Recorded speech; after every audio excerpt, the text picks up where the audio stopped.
तो कैसे हैं आप लोग? So guys, this is trigonometry tutorial number 6। तो इस ट्यूटोरियल के अंदर हम लोग वो कंपाउंड एंगल्स के बारे में सॉल्व करेंगे जो हमने लास्ट लेक्चर के अंदर पढ़ा। आप ये सोच रहे होंगे कि ग्राफ कहाँ गया? ग्राफ आएगा, मैं इससे थोड़ी बहुत चीजें और जैसे ये कंपाउंड एंगल खत्म होगा उससे मैं वो ग्राफ वाले जो आपके क्वेश्चन बच गए, उस एक ट्यूटोरियल बच गया, वो कुछ ना कुछ करके इनके साथ थोड़ा बहुत जब कंपाउंड एंगल्स खत्म होगा तो रिलेट करने की कोशिश करके वहां से चीजों को कंबाइन करके आपको पूरा पढ़ाऊंगा। तो यहाँ पर हम लोग बढ़ते हैं ट्रिग्नोमेट्री ट्यूटोरियल नंबर 6 पर। तो ये रहा आपका पहला क्वेश्चन जिसके अंदर 2 पार्ट है, तो सॉल्व करने की कोशिश करते हैं। यहाँ पर आप कहीं ना कहीं आइडेंटिटीज लगाते जाएंगे और आपके क्वेश्चन सॉल्व होते जाएंगे। बहुत ही इजी ट्यूटोरियल है, ज्यादा डिफिकल्ट नहीं है, आपको सिर्फ ट्राई करते जाना। और आइडेंटिटीज आई होप आपने लर्न कर ली होगी, क्योंकि बिना आइडेंटिटीज के या अभी के लिए आप फिर भी एक अपनी बुक खोल सकते हैं, बट आई रिकमेंड कि ऐसा मत कीजिएगा। जो आइडेंटिटीज याद है बस लिखिए उनको एंड अप्लाई कीजिए, वही आपको करना है। लर्न रखिए, आइडेंटिटीज आपको सारी लर्न होनी चाहिए, सारे फॉर्मूलेज आपको लर्न होने चाहिए। आई मीन, तो find the value of tan 105, पहला पार्ट वो है और फिर दूसरा पार्ट ये। तो tan 105, अब देखिए ये कंपाउंड एंगल है। मैंने आपको क्या बोला था कि कंपाउंड एंगल कहीं ना कहीं हमें कैसे हेल्प करते हैं? हमें ये ऐसे हेल्प करते हैं कि आपको अगर कुछ एंगल्स का मेजरमेंट पता है, अगर आपको कोई 2 एंगल का मेजरमेंट पता है तो उनका अगर आप सम करो या उनमें से आप कोई चीज को माइनस करो तो a प्लस बी tan में या tan में a माइनस बी हो, उन दोनों की वैल्यू एक्चुअल में आपको पता है। क्योंकि आपको पता है कि tan a प्लस बी क्या होगा? tan a plus tan b upon 1 minus tan a tan b। तो अगर आप 105 को a प्लस बी के टर्म में लिखो या a माइनस बी के टर्म में लिखो, tan a माइनस बी की भी आपको प्रॉपर्टी पता है। अगर आप वो चीज करते हो और tan a की वैल्यू और tan b की स्पेसिफिकली वैल्यू अगर आपको पता है तो tan 105 की वैल्यू भी आप निकाल सकते हो। आई बात समझ? तो यहीं से हम लोग पहली चीज यूज करते हैं, और मैं हमेशा रिकमेंड करूंगा कि a प्लस बी की वैल्यू लगाई जाए। तो a प्लस बी में आपको साइन एरर में हमेशा इजी रहता है। तो a प्लस बी की वैल्यू, ऐसे कौन से 2 ट्रिग्नोमेट्रिक एंगल्स हैं जिनकी tan की वैल्यू हमें पता है और जिनके 2 को सम करूंगा मैं तो आंसर 105 आएगा। मैं ऐसे कौन से 2 एंगल लूं सो दैट मेरा जो सम आए वो 105 आए, और ये एंगल का जो tan है वो भी मुझे पता होना चाहिए। तो 2 सेकंड के लिए सोचो, क्या होगा ये आंसर? अगर कोई रिलेट कर सकता है, क्या मैं a को 60 मान सकता हूं और b को 45 मान सकता हूं? तो a प्लस बी 105 हुआ, और आपको पता है कि tan 60 की वैल्यू क्या होती है √3 और tan b की वैल्यू क्या होती है 1, मतलब tan 45 की वैल्यू 1। तो अब क्या आप tan a प्लस बी का फॉर्मूला अगर आप यहां पर लिखते हो तो वो क्या बन जाएगा? tan a plus tan b upon 1 minus tan a tan b। अब ये क्या बन गया? tan a प्लस बी मतलब 60 प्लस 45 मतलब tan 105, जिसकी वैल्यू आपको निकालनी थी। और ये क्या बन गया आपका? ये डिग्री है। tan a जिसका आंसर क्या है √3, ये क्या है +1 डिवाइडेड बाय क्या 1 माइनस √3 इंटू 1। तो ये आपका फाइनल आंसर क्या आया? √3 प्लस 1 डिवाइडेड बाय 1 माइनस √3। अगर आप इसको रैशनलाइज करना चाहते हो तो रैशनलाइज कर दो, ये 1 plus √3 divided by 1 minus 1 plus √3 आएगा इधर। तो ये आपका फाइनली क्या बन गया? माइनस टाइम्स ऑफ √3 प्लस 1 का होल स्क्वायर डिवाइडेड बाय 2। तो अब अगर मैं इसको क्रॉस वेरीफाई करूं, tan 105 सेकेंड क्वाड्रेंट में, मेरा आंसर को मैं क्रॉस वेरीफाई नहीं कर रहा, लेकिन क्या मैं साइन को क्रॉस वेरीफाई कर सकता हूं?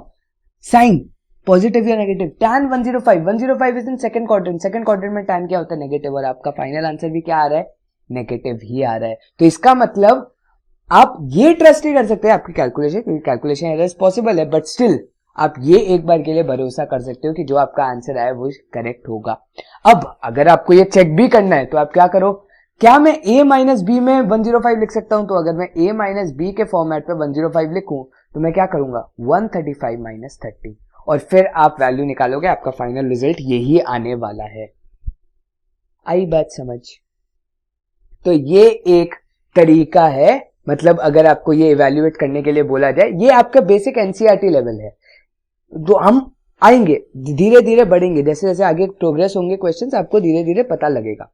आज सिर्फ कुछ फॉर्मूले पर ही मैंने वीडियो बनाई है, और जो अगला लेक्चर, अगला ट्यूटोरियल बनेगा वो दूसरे फॉर्मूले पे, आपने देखा था हाफ एंगल वाली चीज, वो उन पर बनेगा। इंपॉर्टेंट चीज क्या हुई कि ये चीज आपने देख ली, ये जब आपने देखा तो आपको ये फाइनल आंसर मिल गया। तो ये आपका फर्स्ट पार्ट का आंसर है। अब हम ऐसा करते हैं, सेकंड पार्ट पर चलते हैं। तो सेकंड पार्ट क्या कहता है कि cos 85 cos 50 minus sin 85 sin 50। अगर आप ध्यान से देखो, ये लिखा है cos alpha cos beta minus sin alpha sin beta. तो ये किसकी प्रॉपर्टी है? cos of alpha plus beta की प्रॉपर्टी है। वो क्या होता है? cos alpha cos beta minus sin alpha sin beta. Simple. तो अब अल्फा यहां पर क्या है? आपका 85, बीटा यहां पर क्या है? 50। तो अब आप ध्यान से मुझे बताइए, ये क्या बन गया? cos ऑफ 85 प्लस 50 बन गया, ये पूरा का पूरा आंसर। और 85 प्लस 50 क्या होगा? cos 135। अब आपको cos 135 की वैल्यू क्या पता है? cos 135 degree is actually equal to 3π/4, और 3π/4 की वैल्यू हमने निकाली थी उस चार्ट के अंदर। तो क्या मैं cos 135 को लिख सकता हूं cos ऑफ 180 माइनस 45 डिग्री? तो अगर मैं इसको ये लिख सकता हूं तो cos में सप्लीमेंट्री एंगल, सप्लीमेंट्री एंगल में पहले क्या होता है? Same to same ratio. वापस वही चीज रिपीट कर रहा हूं, सेम टू सेम रेशियो लिखा। cos क्या होता है? नेगेटिव, तो नेगेटिव, और theta as it is copy down. तो आंसर क्या आया? -1/√2। तो ये आपका फाइनल रिजल्ट है। -1/√2 इसका फाइनल आंसर है। देखो एक चीज आपने देखी, आपको 85 की भी वैल्यू नहीं पता थी cos की, आपको cos 50 की भी वैल्यू नहीं पता थी, बट इस एक्सप्रेशन की वैल्यू यूजिंग कंपाउंड एंगल्स आपको पता लग गई। ये इसका क्या है? इंपॉर्टेंट वो है आपका, मतलब ये है, आप बोल सकते हो ये कंपाउंड एंगल्स का यूज है। हम बहुत जगह यूज करेंगे, आपको धीरे धीरे पता भी लगता जाएगा। तो आगे बढ़ते हैं अगले क्वेश्चन के साथ। अगला क्वेश्चन आपका क्या कहता है? आपको ये चीज प्रूव करनी है कि prove that tan 70 is equal tan 20 plus tan 50। बहुत सिंपल सी एक चीज दिख रही है कि tan 70 और 20/50 ये एडिशन होकर के 70 बन रहा है। तो अगर ये 70 बन रहा है तो क्या मैं लिख सकता हूं tan 70 इज इक्वल टू, मैं इधर अभी के लिए डिग्री मान रहा हूं क्योंकि ये डिग्री है, tan ऑफ 50 प्लस 20। तो अगर मैं इसको ऐसे लिखूं तो क्या मैं ये लिख सकता हूं tan 50 plus tan 20 divided by 1 minus tan 50 tan 20। Formula लगा दिया tan a प्लस बी का हमने यहां पर। अब मैं क्या करूंगा, ये टर्म इधर से क्रॉस मल्टीप्लाई, तो अगर ये क्रॉस मल्टीप्लाई होती है क्या बनेगा? tan 70 into 1 that is tan 70 minus tan 70 tan 20 tan 50। Simple. और ये आपका क्या बचेगा? tan 50 plus tan 20। अब याद कीजिए, जब मैंने आप लोग को वो कुछ क्वेश्चंस करवाए थे, जब मैं था बोल रहा था कि cos cos cos cos लिखा है, sin sin sin sin लिखा है, तो आप क्या करो, जब डिग्री में एंगल होते हैं तो आप क्या करो, बीच वाली टर्म को एज इट इज छोड़ दो, और लास्ट वाली और फर्स्ट वाली टर्म को कहीं ना कहीं देखोगे तो आपका कोई रिलेशन बनेगा और वो रेसिप्रोकल बनते हैं। या आप लोग को मैंने बताया था उस ट्यूटोरियल के अंदर कि जनरली जब चीजें मल्टीप्लाई होती हैं तो एक दूसरे का कहीं ना कहीं पर रेसिप्रोकल बनेगा। और अगर आप ध्यान से देखो, यहां पर हमने देखो फॉर्मुलेट नहीं किया। अगर इसको मैं फॉर्मुलेट करूं, हमेशा असेंडिंग ऑर्डर में हमने देखे थे सारे क्वेश्चन, तो अगर मैं इस पार्ट को इसे फॉर्मुलेट करूं तो क्या बनेगा? tan 20 tan 50 tan 70।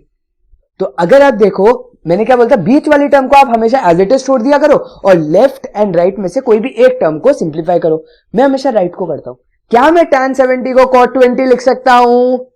cot 90 minus 70, tan theta is equal to cot 90 minus theta. तो ये cot 20 हो गया, cot 20 से tan 20 कैंसिल हो गया, तो इसका मतलब tan 70 से tan 20 कैंसिल। ये एक्सप्रेशन की फाइनल वैल्यू कितनी ही बची? tan 70 पहले कॉपी डाउन, ये एक्सप्रेशन में सिर्फ tan 50 बचा, which is equal to tan 50 plus tan 20। और अगर आप देखो tan 20 एज इट इज लिखा है, और ये जब माइनस tan 50 उस तरफ जाएगा तो 2 tan 50 बन जाएगा। आया समझ में? तो ये है आपका इस चीज का प्रूफ। तो इसमें आपका लॉजिक क्या हुआ? देखो यार, वही चीज है, ये मैं एक शॉर्ट ट्रिक्स बता रहा हूं। ये शॉर्ट ट्रिक्स आपको कब काम आएंगे? ये 3 जब मैं आपको बताऊंगा, जब आपके पास और फॉर्मूलेस बढ़ेंगे। अभी तो हमने सिर्फ छुआ है, असलियत में ट्रिको तो सिर्फ शुरू की है अभी। जैसे जैसे आगे बढ़ोगे तब इन सारे छोटे छोटे फंडामेंटल्स को जो मैंने बताया है, अगर आप ये नोट डाउन कर रहे हो तो प्लीज नोट डाउन कर लो. मल्टीप्लिकेशन में हो, then try to think about complementary angles, because they find, you can find reciprocals and therefore your answer would be 1. उनका प्रोडक्ट 1 हो जाता है. तो ऐसे नोट्स में ना रेड पेन से, अगर नोट कोई बना रहा है तो रेड पेन से साइड पर मार्क कर लो कि यहां पर हम ये प्रॉपर्टी यूज कर रहे हैं, एज वेल एज जब मुझे मल्टीप्लिकेशन में दिखे तो प्लीज ये करो. ये एक छोटी छोटी ट्रिक्स है जो आपको आगे जाकर के काफी ज्यादा हेल्प करेंगी. तो आगे बढ़ते हैं हम लोग नेक्स्ट क्वेश्चन पर. और नेक्स्ट क्वेश्चन भी क्या कहता है, बिल्कुल टैन. मैं देखो बहुत सेम टाइप के क्वेश्चन नहीं करवा रहा हूं क्योंकि आपकी प्रैक्टिस होनी चाहिए, यही बेसिक है. और आगे भी ट्यूटोरियल आऊंगा तो लेवल ऑफ क्वेश्चन बढ़ाते जाऊंगा, अच्छे लेवल के क्वेश्चन करवाऊंगा. If a plus B is 45, show that 1 plus tan into 1 plus tan b is 2. तो इफ a प्लस बी, मतलब क्या मैं ये बोल सकता हूं tan of a plus b will be equal to tan 45, which would be equal to what, 1. And tan a plus b का formula क्या होगा, tan a plus tan b divided by 1 minus tan a tan b. और ये value मेरी किसके equal आ गई, 1 के equal आ गई. अब ये मैंने कैसे सोचा, यार देखो आपको tan में पूछा है आंसर, तो इसका मतलब आपको कहीं ना कहीं tan में रिलेट भी करना पड़ेगा. सिंपल सी बात है ये. तो ये काफी ज्यादा आपका इंपॉर्टेंट फंडामेंटल है. तो यहां पर अब आप क्या करोगे, क्रॉस मल्टीप्लाई. तो क्रॉस मल्टीप्लाई जैसे ही आपने किया, ये क्या बना, tan a plus tan b is equal to 1 minus tan a tan b. अब क्या कर सकते हैं हमें चाहिए 1 plus tan a into 1 plus tan b. ये टर्म्स को आप इधर लेके आ जाओ. लेकिन अगर आप उधर लेके आते हो तो आपके पास प्लस साइन नहीं बनता. तो अब क्या करें हम लोग, ये हमारा अगला क्वेश्चन है. अगर आप ध्यान से देखो, ये जब एक्सपैंड होगा तो ये क्या बनेगा, 1 plus tan a plus tan b plus tan a tan b. ध्यान से सोचते हैं, अगर मैं इसको इस तरफ लेके जाता हूं, tan a tan b वाली चीज को इस तरफ लेके जाता हूं, तो ये क्या बन रहा है, tan a plus tan b plus tan a tan b. अब आप क्या करो, इज इक्वल टू 1 यहां पर आ रहा है. अगर आप यहां पर दोनों तरफ प्लस 1 कर देते हो, दोनों तरफ अगर आप प्लस 1 कर देते हो, तो यहां पर आप क्या कर सकते हो, इन दोनों में अगर आप tan b को कॉमन निकालो, तो tan b जब आपका कॉमन आया तो ये क्या बनेगा, 1 प्लस tan a.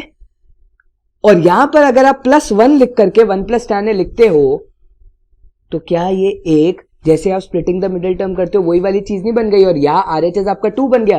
तो ये जब आप 1 प्लस tan a को यहां पर आप कॉमन लोगे तो ये क्या बन जाएगा, 1 plus tan a into 1 plus tan b which is equal to 2. And therefore this is your final result. तो ये भी एक फाइनल रिजल्ट है जो बहुत ज्यादा हेल्प करता है कि if a plus b is 45 degree, then 1 plus tan a into 1 plus tan b is always equal to 2.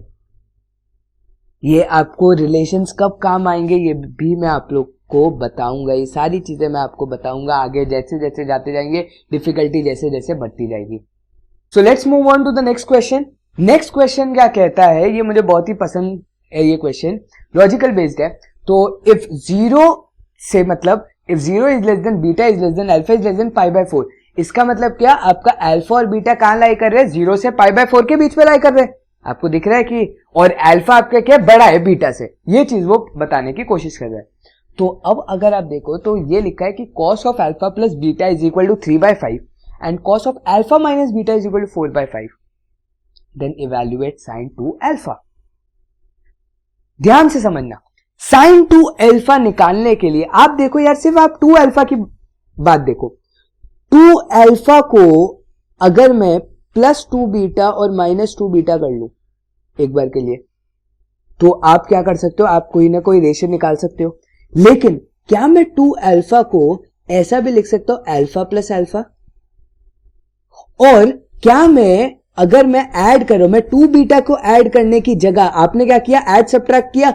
वही चीज अगर मैं सिंगल बीटा में ऐड सब्ट्रैक्ट करूं, प्लस बीटा माइनस बीटा, तो भी क्या 2 अल्फा को कोई भी चीज में फर्क पड़ रहा है, नहीं पड़ रहा. मैंने 2 अल्फा को क्या लिखा, अल्फा प्लस अल्फा लिखा. अल्फा प्लस अल्फा 2 अल्फा बना रहा है, और मैंने क्या किया, प्लस बीटा माइनस बीटा अपने हिसाब से कर दिया. अब ऐसा क्यों किया, आप ये देख सकते हो, क्या ये बन गया. क्या मैं 2 अल्फा को alpha plus alpha minus beta लिख सकता हूं. और अगर मैं इसका साइन ले लूं यहां पर, तो क्या ये मेरा sin 2 अल्फा का ही फॉर्मूला बन जाएगा. जी हाँ, तो अगर ये आपका बन गया तो ये क्या लिखा है, इसको अब क्या मानो आप a मान लो, इसको अब आप क्या मानो b मान लो। तो ये क्या लिखा है, साइन a प्लस बी का फॉर्मूला लिखा है, और साइन a प्लस बी का फॉर्मूला होता क्या है, साइन a कॉस b। मैंने आपको बताया था कि क्या करो, पहले तो प्लस का साइन बीच में लिख दो और साइन कॉस लिख दो फिर दोनों जगह, और ये आपका साइन a प्लस बी का फॉर्मूला होता है। तो यहां पर a क्या है, sine of alpha plus beta, और यहां पर आपका b क्या है, cos of alpha minus beta, plus sine beta क्या है आपका, यहां पर है साइन b क्या है आपका, अल्फा माइनस बीटा, और ये क्या है आपका, cos of alpha plus beta. अब इंपॉर्टेंट बात क्या है, ये कंडीशन उसने क्यों दी यार। देखो जेईई में क्वेश्चंस के बहुत मीनिंग होते हैं, ये आपको मीनिंग पता होना चाहिए, और ये क्वेश्चन में ऐसा क्यों दिया हुआ है कि alpha is greater than beta and they belongs to 0 to π/4, ये वो इसलिए दे रहा है क्योंकि अगर alpha is less than beta होता तो आपको वो माइनस के साइन के साथ हेरा फेरी करनी पड़ती, क्योंकि साइन ऑफ नेगेटिव एंगल बन जाता फिर वो, तो आपको ये चीज इवैल्यूएट करने में प्रॉब्लम आ सकती थी, इसलिए उसने ये कंडीशन आपको प्रपोज किया है। समझ में आया, ये आपको क्वेश्चंस के भी मतलब पता होने चाहिए कि ऐसा वो क्यों कर रहा है, ठीक है, ये इंपॉर्टेंट है। अब आती है बात कि साइन अल्फा प्लस बीटा भी नहीं पता हमें, साइन अल्फा माइनस बीटा भी नहीं पता, तो निकालेंगे कैसे आंसर यार। लेकिन कॉस अल्फा प्लस बीटा पता है, और आपको एक चीज पता है कि cos theta is equal to root of 1 minus sine square theta, या फिर हम बात करें तो sine theta is equal to root of 1 minus cos square theta, simple. तो अगर आपको cos alpha plus beta given है तो थीटा अल्फा प्लस बीटा बन गया, तो क्या आप साइन थीटा की वैल्यू निकाल सकते हो, तो साइन थीटा क्या हो गया, sine alpha plus beta which is equal to root of 1 minus sine square cos square alpha plus beta. तो 1 minus 9/25 which would be equal to 16/25 का रूट 4/5 हो जाएगा यार। ये तो आपको पता है, एक ट्राइंगल आप बनाओगे तो ये आपका 3 है, ये आपका 5 है, तो ये आपका 4 हो जाएगा। तो साइन अल्फा प्लस बीटा की वैल्यू कितनी आ गई, 4/5, तो ये आप लिख सकते हो 4/5 into cos alpha minus beta क्या है 4/5 plus sine alpha minus beta क्या होगा, अगर ये 4/5 है मतलब आप ये वाले एंगल से देख रहे हो तो 4/5 ये है, तो साइन में क्या होगा 3/5 इंटू 3/5, तो ये आपका क्या बन गया 16 plus 9 divided by 25 which is equal to 1, therefore sin 2 alpha is equal to 1। अब यहां से आप एक चीज में फंस गए, sin 2 अल्फा 1 है, इसका मतलब क्या होगा 2 alpha would be equal to 90 degree, therefore alpha would be equal to π/4 only. तो यहां पर मैं इसीलिए आपको समझा रहा था ये क्वेश्चन में ये चीज क्यों लिखी गई है, और ये चीज मैंने जानबूझ के गलत टाइप की है। यहां पर एक छोटा सा इक्वल टू का भी साइन है, ये पॉसिबिलिटी है, और आप देख सकते हो कि आपका अल्फा यहां पर 45 आ रहा है। तो अब अगर आप क्वेश्चन पर सोचते तो ये आप सोचते कि यार ये तो गलत लिखा हुआ है, लेकिन अब आपको समझ में आया कि क्वेश्चन की ये जो इतनी सी चीज लिखी हुई है ये कितना बड़ा रोल प्ले करती है। अगर ये पूछा जाता sin 2 अल्फा की वैल्यू 1, तो एक्चुअल में अगर ये लेस देन डाटा, अगर ये लेस देन वाला साइन ही होता और ये इक्वल टू नहीं होता और आपके पास 4 आंसर होते कि sin 2 अल्फा की 1, 0, -1 एंड नॉट डिफाइंड, तो आपका फाइनल आंसर क्या होता, नॉट डिफाइंड पर आपका टिक होता। नॉट डिफाइंड होता या कैन नॉट बी इवैल्यूएटेड होता, तो आप कैन नॉट बी इवैल्यूएटेड पर टिक करते, बिकॉज आपको अल्फा दिया गया कि अल्फा π/4 से लेस है, लेकिन आपका अल्फा क्या आ रहा है π/4 ही आ रहा है। ये इंपॉर्टेंस प्ले करती है ये इतनी छोटी सी चीज जेईई के अंदर। लोग अगर इस चीज को निग्लेक्ट कर देते हैं तो आपके मार्क्स कट जाते हैं, क्योंकि हर बंदा क्या करता है इस पर टिक करके आ जाता है, और क्योंकि ये लिमिट नहीं देखता कि अल्फा लाए कहां से कहां कर रहा है, तो वो कैन नॉट बी इवैल्यूएटेड कभी आंसर सोचता ही नहीं, जबकि इसका आंसर जो मैंने क्वेश्चन लिखा है उसका answer can not be evaluated है, लेकिन अगर वो इक्वल टू का साइन जरूर होता तो आंसर 1 ही आता। देखा, एक छोटी सी गेम, आपके 4 मार्क जो जेईई के होते हैं वो इधर से उधर हो सकते हैं। इंपॉर्टेंस, क्वेश्चन की इंपॉर्टेंस। आई होप ये क्वेश्चन आपको समझ में आया होगा। इसी टाइप का एक और क्वेश्चन मैंने आगे भी डाला है, तो ये हम लोग ट्राई करते हैं कि if tan alpha plus beta is equal to m and tan alpha minus beta is equal to n, then evaluate tan 2 alpha. तो वापस 2 अल्फा की बात कर रहे हैं। ऐसा करते हैं, मैं इस क्वेश्चन में tan 2 अल्फा की जगह कर देता हूं tan 2 बीटा, अगर मुझे इवैल्यूएट करना है क्योंकि अल्फा वाली चीज तो आपने देख ली कि आप क्या लिखोगे, alpha plus beta plus alpha minus beta कर दोगे तो आपका 2 अल्फा बन गया। लेकिन अगर 2 बीटा को निकालना होता तो मैं कैसे निकालता, या ऐसा करते दोनों ही निकाल लेते। तो 2 बीटा को निकालने के लिए क्या मैं बोल सकता हूं, alpha plus beta minus of alpha minus beta करता मैं, तो इससे क्या होगा, मेरा अल्फा से alpha cancel, beta minus of minus beta will become 2 beta. तो क्या अब मैं इधर tan ले लूं, तो tan of alpha plus beta, ये a हो गया मेरा पूरा का पूरा एंगल, और ये क्या हो गया मेरा b हो गया दूसरा एंगल। तो क्या आप बोल सकते हो कि यहां पर आपकी बन गई tan a माइनस b की प्रॉपर्टी, मतलब क्या हो गया, tan a minus tan b upon 1 plus tan a tan b। तो अगर आप इस चीज को देखो तो tan a कितना है आपका m, क्योंकि alpha plus beta tan of alpha plus beta minus n divided by 1 plus mn आपका फाइनल आंसर है फॉर tan 2 बीटा। लेकिन अगर tan 2 अल्फा की बात करें तो यहां पर मैं tan लूंगा तो आंसर क्या हो जाएगा, m plus n divided by 1 minus mn। तो फर्क क्या पड़ा, सिर्फ इतना सा, सिर्फ वो साइन को ऊपर नीचे किया और कोई फर्क आपके फाइनल रिजल्ट में यहां पर नहीं पड़ा। अब शायद पिछले क्वेश्चन को करने के बाद ये क्वेश्चन इतना पप्पू सा लग रहा होगा, सही बात है कि नहीं? ये यार यही बात है, जैसे जैसे आप ट्रिगो में प्रोग्रेस करते जाओगे आपको लगने लग जाएगा कि यार बहुत ही इजी चैप्टर है, अगर मुझे थोड़ा सा लॉजिक लगाना आता है तो। आगे बढ़ते हैं फिर। तो आगे ये भी एक बहुत ही अच्छा क्वेश्चन है, क्या कहता है कि find the value of sine b minus C divide by cos B cos C plus sine c minus A divide by cos C cos A plus sine a minus B divide by cos A cos B. ये question है। तो अगर मैं ऐसा करता हूं, सिर्फ पहले एक ब्रैकेट को इवैल्यूएट कर लेता हूं, फिर वो अकॉर्डिंगली 3 का भी सेम ही चीज होगा। यार ये आपने बहुत जगह किया हुआ है कि अगर मेरा 1 plus something into 1 plus something ये आ रहा है तो आगे भी अगर कुछ ऐसा ही लिखा हुआ है सेम फॉर्मेट में तो वो भी वही आएगा एंड फाइनली आपकी एक सीरीज बन जाएगी। नहीं तो सॉल्व कर लेंगे, ठीक। तो सबसे पहले ये वाली चीज को देखते हैं, साइन b माइनस सी प्रॉपर्टी क्या कहती है, पहले तो माइनस का साइन बीच में लगा दो और फिर क्या लिखो, साइन कॉस साइन कॉस। फिर क्या करो, बड़े वाले एंगल हमेशा साइन में लिखो, तो ये क्या है b, ये होगा c, ये होगा c, ये होगा b और नीचे cos b cos c पहले से ही लिखा गया है। अब जब इसको इवैल्यूएट करोगे तो पहले पार्ट में आपका cos c से cos c cancel, final answer क्या आया, tan b आ गया, माइनस यहां से cos b से cos c cancel, cos b से cos b cancel, sin c divide by cos c tan c। Similarly अगर मैं इधर खोलूं तो ये क्या होगा आपका sin c cos a minus cos c sin a divided by cos c cos a। तो ये आपका क्या बन गया, cos a से cos a कैंसिल, ये आपका बन गया tan c और ये आपका क्या बन गया, माइनस tan a। तो अगर आप देखो जो वैल्यू पहले लिखी गई है b की, वो जो एंगल पहले लिखा है उसका tan, फिर माइनस दूसरे का tan। सिमिलरली यहां पर क्या लिखा है, एक बिल्कुल सेम पैटर्न फॉलो हो रहा है, tan c minus tan a, और इसका क्या होगा final result, tan a minus tan b। आप निकाल भी सकते हो, तो यहां से आप देख सकते हो कि ये से ये कैंसिल हो गया, ये से ये कैंसिल हो गया, ये से ये कैंसिल हो गया, और final result is Aryabhatta number. यार क्या बच्चों जैसा करवा रहे हैं, है ना? लग रहा है ना कि प्रॉपर्टी पता है तो कितना आसान है काम करना, बस यही लगना चाहिए था। तो आई होप ये आपको बहुत जल्द अच्छे से क्लियर होते जा रहा है ये टॉपिक, ठीक। और ऐसे ही अगर अपन करते जाएंगे, इवैल्यूएशन करते जाएंगे, अपने क्वेश्चंस करते जाएंगे और आपको ट्रिगो बहुत अच्छा लगने लग जाएगा, प्लस समझ में भी अच्छा आने लग जाएगा। So if sin alpha into sin beta minus cos alpha into cos beta plus 1 is equal to 0, then prove that 1 plus cot alpha tan beta is equal to 0। ये आपको प्रूव करना है। सबसे पहले तो यार यहां देखो, यार क्या आपको नहीं लगता ये कोई प्रॉपर्टी लिखी गई है?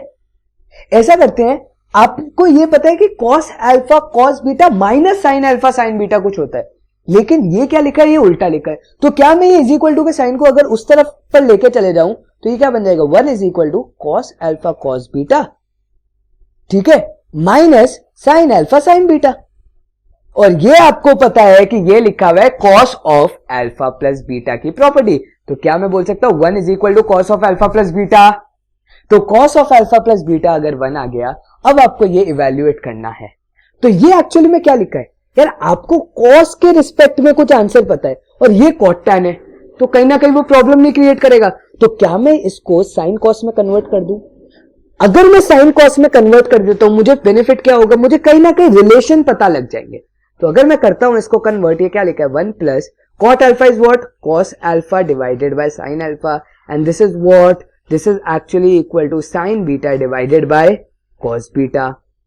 अब क्या करो, एलसीएम ले सकते हैं अपन। एलसीएम ले लेंगे तो ये क्या बनेगा, sine alpha cos beta plus cos alpha sine beta divided by sine alpha cos beta. यार वापस ऊपर कुछ लिखा गया है, sine cos with a plus sign, और एंगल्स भी डिफर कर रहे हैं ऑटोमेटिकली। तो क्या मैं बोल सकता हूं, ऊपर लिखा है sine of alpha plus beta की प्रॉपर्टी, और नीचे एज इट इज कॉपी कर लो डिनोमिनेटर। वापस फंस गए यार, कॉस अल्फा प्लस बीटा की वैल्यू पता है, साइन अल्फा प्लस बीटा की वैल्यू तो ना पता है, लेकिन क्या निकाल नहीं सकते बच्चों, sine theta is equal to root of 1 minus cos square theta, और थीटा क्या है, अल्फा प्लस बीटा यहां पर, तो साइन अल्फा प्लस बीटा क्या की वैल्यू क्या आएगी, 1 माइनस कॉस स्क्वायर मतलब 1 which is equal to 0, so therefore your numerator is equal to 0, और डिनोमिनेटर से तो फिर फर्क ही नहीं पड़ेगा, hence you have proved that 1 plus cot alpha tan beta is equal to 0। सीधा आइडेंटिटी लगाइए, सीधा क्या सीधा आइडेंटिटी लगाइए, और आप देख सकते हो कैसे कैसे क्वेश्चन आपके फटाफट से सॉल्व होते जा रहे हैं। ये है आपका कंपाउंड एंगल्स। आई होप ये क्वेश्चन भी आपको समझ में आ गया होगा। तो हम लोग आगे बढ़ते हैं, और ये क्वेश्चन काफी ज्यादा इंटरेस्टिंग है यहां पर। तो क्वेश्चन क्या कहता है कि show that cos square theta plus cos square alpha plus theta minus 2 cos alpha cos theta cos alpha plus theta is independent of theta. Independent of theta का मतलब क्या, पहले तो वो समझाता हूं। वो ये बोल रहा है कि ये जो एक्सप्रेशन आपको दिया गया है इस क्वेश्चन के अंदर, जो इसकी फाइनल रिजल्ट आएगा जब आप इसको पूरे के पूरा सॉल्व करोगे या इसको सिंप्लीफाई करने की कोशिश करोगे, तो जो आपका फाइनल रिजल्ट आएगा वो इंडिपेंडेंट ऑफ थीटा होना चाहिए। मतलब आपका थीटा का कोई टर्म नहीं आना चाहिए इस फाइनल आंसर के अंदर, ये वो कहने की कोशिश कर रहे हैं। सो गाइज लेट्स सिंप्लीफाई करने की कोशिश करते हैं। आपका cos square theta as it is लिखा है, लिख लेते हैं। यार यहां पर देखो, यहां पर आप देख पा रहे हो कि ये और ये चीज कॉमन है। आप क्या कर सकते थे, ये और ये चीज भी कॉमन ले सकते थे, लेकिन मुझे क्या लगा कि मैं कंपाउंड एंगल वाली चीज को अगर कॉमन लेता हूं तो शायद मुझे प्रॉपर्टी लगाना इजी हो जाएगा, या शायद मुझे अंदर ही अंदर कोई प्रॉपर्टी दिख जाए, क्या पता, यू नेवर नो, कुछ भी मुझे हेल्प कर सकता है। तो मैंने सोचा कि मैं कंपाउंड एंगल वाली चीज को कॉमन में ले लेता हूं। आप कॉस थीटा को भी कॉमन में ले सकते थे, उस पर कोई बड़ी बात नहीं है। मुझे लगा कि मुझे ये लेना चाहिए तो मैं ये ले रहा हूं। फिर क्या आता है यहां पर आता है आपका कॉस अल्फा प्लस थीटा, और फिर ये आता है क्या, minus 2 cos alpha cos theta. सही बात है कि नहीं? जब ये बात है तो क्या अब मैं कॉस अल्फा प्लस थीटा की वैल्यू अंदर ही अंदर सब्स्टिट्यूट कर दूं?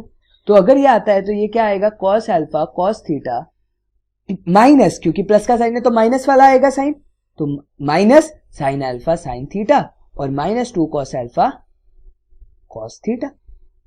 ये आपका इनसाइड ब्रैकेट है। अभी ये टर्म आप एज इट इज कॉपी कर लेना। ये क्या बन गया, ये जब आप माइनस करोगे तो माइनस का साइन कॉमन में लेकर के क्या मैं लिख सकता हूं, cos alpha cos theta plus sign alpha sine theta, क्योंकि मैंने दोनों से माइनस का साइन कॉमन ले लिया, क्योंकि ये 1 minus 2 is minus 1, so I have taken minus sine common, मतलब माइनस 1 कॉमन ले लिया। अब देखो यार ये क्या बन रहा है, ये बन रहा है cos of alpha minus theta, और इसके बाहर क्या लगा हुआ है, cos of alpha plus theta, और बाहर क्या लगा हुआ है, एक माइनस का साइन, और ये लिखा हुआ है cos square theta as it is. अब हमें याद क्या करना है, हमें याद करना है कि cos A into cos B, मतलब ये property cos A plus B into cos A minus B, मैंने नीचे लिखा था। एक थी आपकी sign A plus B into sine A minus B, उसका आंसर आया था आपका sign square A minus sine square B. लेकिन यहां पर फाइनल आंसर क्या आएगा, यहां पर फाइनल आंसर आता है cos square A minus sine square B. तो ये आपको रिजल्ट क्या करना है, याद रखना है। समझ में आई बात? तो मैंने क्या बोला आपको, cos A plus B into cos A minus B का फाइनल रिजल्ट क्या है, ये cos square theta as it is copy हुआ, ये फाइनल रिजल्ट है cos square alpha minus sine square beta, मतलब आपका ये जो बीटा एंगल है वो आप यहां पर लिखोगे। तो cos square alpha minus sine square theta आपका फाइनल रिजल्ट आ गया। तो यहां से आप अगर आप इसको खोलोगे तो ये क्या बन गया, cos square theta minus cos square alpha plus sign square theta. और ये चीज आपको पता है कि cos square theta plus sign square theta क्या होता है, 1। तो 1 minus cos square alpha, your final result would be sine square alpha, and this is the result of this expression which is independent of theta. कोई भी theta की term यहां पर नहीं आ रही। आई बात समझ में, कोई भी थीटा की टर्म यहां पर नहीं आ रही। तो यही तो आपको प्रूफ करना था। अब इंपॉर्टेंट चीज क्या है, इंपॉर्टेंट चीज ये है यार, ये मुझे आइडेंटिटी याद है। अगर ये मुझे याद नहीं होती तो कोई फर्क नहीं पड़ता। क्या बोला, कोई फर्क नहीं पड़ता। मैं क्या करता, मुझे एक्सपेंशन लगाना पड़ता इनका, मुझे इनका क्या करना पड़ता है, एक्सपेंशन लगाना पड़ता। और अगर मैं एक्सपेंशन लगाने बैठता, वो 1 मिनट का क्वेश्चन या आधे मिनट का क्वेश्चन जो मैं जेई में सॉल्व कर पा रहा हूं, वो मुझे अब 2 मिनट लगाने पड़ेंगे, क्योंकि मुझे आइडेंटिटी याद नहीं, मुझे फॉर्मूला याद नहीं है। फर्क सिर्फ इतना होता है और कोई फर्क नहीं है। Did you get that? So let's move on to the next question. एक आइडेंटिटी पता होने से देखो आपका कितना टाइम बचता है। So let's move on to the next question. और नेक्स्ट क्वेश्चन क्या कहता है कि 3 tan alpha tan beta is equal to 1, then prove that this 2 cos of alpha plus beta is equal to cos of alpha minus beta. So 3 tan, पहले तो यार ये देखो कि cos में चाहिए आंसर और ये tan में दिया है, तो मैं sin cos में कन्वर्ट कर लेता हूं। तो ये क्या लिखा है, sin alpha sin beta divided by cos alpha cos beta. अब क्या है, ये 3 लिखा है, मैं इसको 1/3 में कन्वर्ट कर देता हूं। अब क्या करूंगा मैं कैसे cos of alpha plus beta लाऊं? पहली बात तो मुझे ये फॉर्मूला पता होना चाहिए। cos of alpha plus beta कहीं ना कहीं मुझे cos अल्फा cos बीटा चाहिए, वो मुझे गिवन है मुझे, लेकिन उसके साथ साथ minus sine alpha sine beta भी चाहिए। फंस गया ना मैं, सही बात है कि नहीं, फंस गया मैं। तो अब क्या कर सकते हैं हम क्या करते हैं, इसको रेसिप्रोकल करते हैं। अब मैं इसका रीजन भी बताऊंगा क्यों, क्योंकि आपको cos वाली टर्म चाहिए पॉजिटिव के अंदर। तो मैं क्या करूंगा, cos alpha cos beta divided by sin alpha sin beta is equal to 3/1। अब मैं लगाऊंगा C and D। Now what is C and D? बहुत लोगों को ये पता होगा, जिनको नहीं पता उनको मैं बताता हूं। C and D stands for componendo and dividendo, componendo and dividendo. अब इसका मतलब क्या होता है, ये एक बेसिकली प्रॉपर्टी है प्रोपोर्शन के अंदर, रेशियो एंड प्रोपोर्शन के अंदर ये प्रॉपर्टी आती है, where you say that when one numerator divided by denominator is equal to the other n1 divided by d1, ठीक है, तो you say that n plus d divided by n minus d is actually equal to n1 minus d1 divided by n1 plus d1 divided by n1 minus d1। ये एक property होती है कि numerator plus denominator divided by numerator minus denominator, और वही RHS पे भी करो तो उस प्रॉपर्टी को हम कॉम्पोनेंडो एंड डिविडेंडो कहते हैं। आया समझ में ये बात? तो ये प्रॉपर्टी हम यहां पर लगाएंगे, और ये यहां पर क्यों लगाएंगे इसका भी रीजन जस्टिफाई करता हूं। अगर आपको वो नहीं लगाना तो उसको भी आप कैसे सॉल्व करोगे वो भी आपको बताऊंगा, लेकिन अगर आप ये लगाते हो तो आपको क्या फायदा मिलता है, आपको एक पहले तो एक नया कॉन्सेप्ट भी पता लगता है जो आप आगे बहुत जगह लगाने वाले हो, और आपको ये भी पता लगता है कि ये एक स्टेप पे कैसे सॉल्व होगा। तो जब आप लगाओगे तो मैंने क्या बोला, न्यूमरेटर प्लस डिनोमिनेटर, तो ये क्या बन गया, cos alpha cos beta plus sin alpha sin beta. तो क्या मैं लिख सकता हूं उसको, cos of alpha minus beta. जी हाँ, डिनोमिनेटर क्या बनेगा, न्यूमरेटर माइनस डिनोमिनेटर, न्यूमरेटर क्या है, cos alpha cos beta minus sin alpha sin beta. तो ये क्या बन गया, cos of alpha plus beta की प्रॉपर्टी। और ये क्या लिखा है, ये लिखा है 3 plus 1 divided by 3 minus 1 which is equal to what, 4 divided by 2 that is 2। And see, जब आप इसको इधर लेके जाओगे तो आपका फाइनल रिजल्ट आ गया। तो ये था कॉम्पोनेंडो एंड डिविडेंडो की बात। अब अगर आपको ये चीज नहीं लगानी होती तब हम ये कैसे सॉल्व करते, आप साइन अल्फा साइन बीटा को उस तरफ लेके जाते और उधर से एक साइन अल्फा साइन बीटा आप इधर खींच देते, ठीक है, उधर से एक साइन अल्फा साइन बीटा आपको इधर खींचना पड़ता, और फिर आपका क्या आता, जब आप वो उधर खींचते तो क्या आपका क्या बनता, मैं क्या कहने की कोशिश कर रहा हूं, इसको मैं लिख रहा हूं कॉस कॉस, ठीक है, और एक साइन साइन आपका यहां पर आ जाता, और यहां पर आपका क्या बचता, 2 साइन साइन। फिर आप क्या करते, ये तो आपका बन गया कौन सा, कॉस अल्फा प्लस बीटा की प्रॉपर्टी, और ये बन गया आपका 2 साइन साइन। अब टू साइन साइन फॉर्मूले ऑफ कॉम्बिनेशन ऑफ एंगल्स, याद है मैंने आपको बताया था टू साइन साइन कब बनता है, when you say that cos a minus B plus cos a plus B, sorry minus cos a plus B. जब आप cos a minus B minus cos a plus B करते हो तो उसका final result क्या होता है, two sine A sine B होता है। तो जब आप वो लिखोगे तो cos a प्लस बी आपका वापस चला जाएगा LHS के अंदर, तो वो बन जाएगा 2 cos a plus B which is equal to cos a minus B के इक्वल। तो ये आपको करना पड़ता किससे, फिर वो वाले फॉर्मूले से, और वो वाला फॉर्मूला मैं आज इस पूरे लेक्चर के अंदर इंट्रोड्यूस ही नहीं करना चाहता था क्योंकि उस पर मैं एक अलग ट्यूटोरियल बना रहा हूं। समझ में आई बात? आप वैसे भी कर सकते हो, लेकिन CND समझाने का मतलब क्या था, वन स्टेप आंसर। मैंने आपको दोनों स्टेप बता दिए कि एक नॉर्मल बंदा क्या करेगा, एक नॉर्मल बंदा शायद ये सोचेगा जब उसको सारा ट्रिको आता होगा, बट अगर एक एक्सपर्ट बंदा सोचने की कोशिश करेगा वो सोचेगा यार why not I play with just my ratio and proportion, जो मैंने 8th 9th में पढ़ा मैं उसके साथ क्यों ना खेल के ये सॉल्व करूं, क्यों मैं 11th की मेहनत करूं। ये ब्रिलियंसी आपको अगर आप लाते हो अपने मैथ्स के अंदर, you can definitely score more than 80-90 marks in JEE. मैं खुद बता रहा हूं यार, 100 तो हमारे भी आए थे। ठीक है, तो यहां पर अब आगे बढ़ते हैं हम लोग, नेक्स्ट पर चलते हैं, और नेक्स्ट बहुत ही सिंपल क्वेश्चन है, प्रॉपर्टी बेस्ड डाला है मैंने। Prove that sine square pi by 8 plus A by 2 minus sine square pi by 8 minus A by 2 is equal to 1 by root 2 sine A. क्या कहता है भाई, sine square A minus sine square B लिखा है ये एक तरीके से, और इसका आंसर तो आपको पता है ये क्या होता है, ये रिजल्ट हमने देखा था। बताओ मुझे इसका रिजल्ट क्या है, क्या मैं इसको ये बोल सकता हूं, ये लिखा है आपका sign A plus B into sine A minus B. यही तो हमने उस दिन पूरा प्रूफ किया था, मैंने आपको ये प्रूफ बताया था। तो अब आपका यहां पर ए क्या है, आपका यहां पर ए है ये ब्रैकेट, और आपका यहां पर बी है क्या, ये ब्रैकेट। तो साइन ए प्लस बी मेरा कितना होगा, pi by 8 plus A by 2 plus pi by 8 minus A by 2, cancelled out. और साइन ए माइनस बी मेरा कितना होगा, pi by 8 plus A by 2। यार यहां पर स्टेप बता रहा हूं, जेई में ये स्टेप नहीं करने वाले आप, आपको पता है कि फाइनल आंसर सीधा ए होगा, और यहां पर फाइनल आंसर पाई बाय 4 ही होगा, ये आपको दिख जाना चाहिए सीधा सीधा।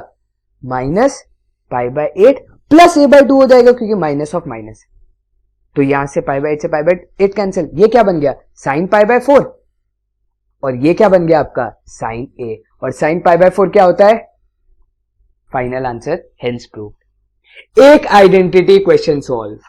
और लोग अगर ये नहीं होता ना तो पता नहीं लोग क्या क्या सोचते हैं इस क्वेश्चन के लिए, मुझे तो आइडिया भी नहीं है इसको कैसे लोग डिराइव करते हैं। आपको ये पता था कि sign square A minus sine square B कहीं पर भी दिखता है तो मुझे sign A plus B into sine A minus B लगाना है, and hence my answer would B solve. ये है यार, ये चीज है, बस यही चीज आप लोग को दिमाग में लानी है, और बहुत एफिशिएंट है आपकी trigonometry, I am telling you. So next question जो आपकी स्क्रीन पर है वो है, find cos 9 minus sine 9 divide by cos 9 plus sine 9 in terms of tan।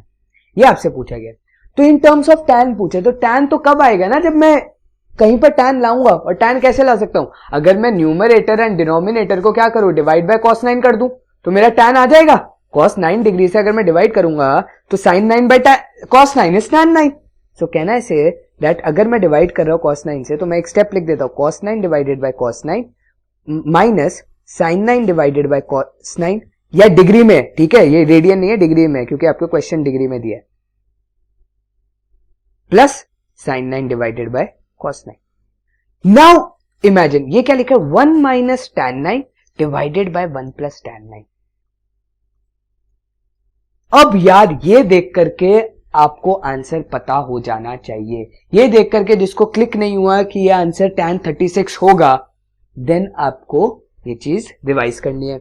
अब ये देख करके अभी तो मैं बोल रहा हूं कि आपको क्लिक नहीं हुआ होगा क्योंकि आप फर्स्ट टाइम, अगर आप ये फर्स्ट वॉचर हो, मतलब पहली बार देख रहे हो ट्रिको को सॉल्व कर रहे हो, तो मैं खुद ही बोल रहा हूं ये आपको नहीं दिखेगा, बट अगर आप कर चुके हो तो आपको ये दिखने लग जाएगा। This is written as tan 45 degree minus tan 9 degree divided by what, 1 plus tan 45 in degree into tan 9 degree, क्योंकि क्या मैं इसको 1 इंटू tan 9 भी तो लिख सकता हूं, तो क्या ये लिखा है tan a minus tan b upon 1 plus tan a tan b, मतलब tan of a minus b की प्रॉपर्टी, मतलब ये क्या लिखा है tan of 45 minus 9 which is therefore equal to tan of 36 degree.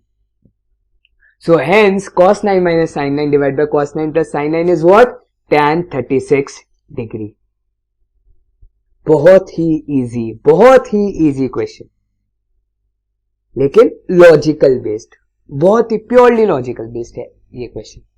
तो यहां से आप एक प्रॉपर्टी लर्न कर लो that tan a plus B, अगर आप या a माइनस बी में अगर आपका a 45 आता है तो आप ये डायरेक्टली 1 माइनस tan b, मतलब 45 प्लस b लिखा है या 45 माइनस b लिखा है, तो अकॉर्डिंगली प्लस या माइनस साइन, मतलब 45 प्लस और माइनस b लिखा है तो 1 प्लस और minus tan b upon 1 minus plus tan b final answer होता है. क्योंकि tan 45 प्लस b में क्या होगा? 1 plus tan b upon 1 minus tan b, और tan 45 माइनस बी में क्या होगा? 1 minus tan b upon 1 plus tan b. तो इसको एक जनरलाइज फॉर्मूला ऐसे भी लिखा जाता है कि जब आप प्लस का साइन यूज कर रहे हो तो माइनस का साइन डिनोमिनेटर में आएगा, जब माइनस का यूज कर रहे हो तो प्लस का साइन डिनोमिनेटर में आएगा.